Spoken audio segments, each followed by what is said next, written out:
Understanding the phrase, pour in the broth. Hello, language enthusiasts. Today, we're diving into the fascinating world of English phrases.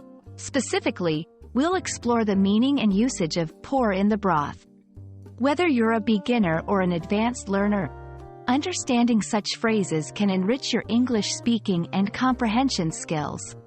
So, let's get started. The phrase, pour in the broth, consists of three key components.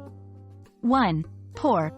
This verb means to flow or cause to flow in a steady stream. 2. In.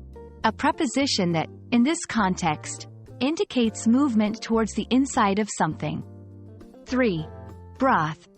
A noun referring to a liquid made by cooking meat, vegetables, or bones in water and is often used as a base for soups or sauces. When combined, pour in the broth means to transfer the liquid broth into another container or cooking vessel, such as a pot or pan.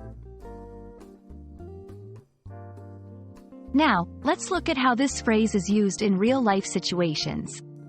1. Cooking. It's a common instruction in recipes. For example, after sautéing the onions, pour in the broth. 2. Metaphorical usage. Sometimes, it's used metaphorically to mean adding something new or extra to a situation, like pouring in new ideas.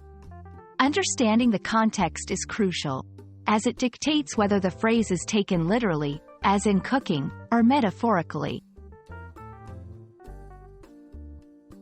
English is rich in expressions, and pour in the broth has its variations. Add the broth, a simpler alternative.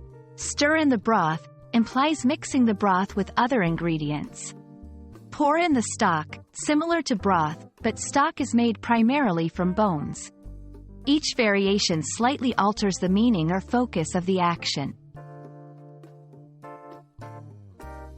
And that's a wrap on pour in the broth.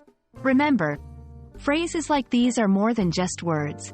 They're a glimpse into the culture and practices of English-speaking communities. I hope this video has been enlightening and adds flavor to your language learning journey. Happy learning, and see you in the next video.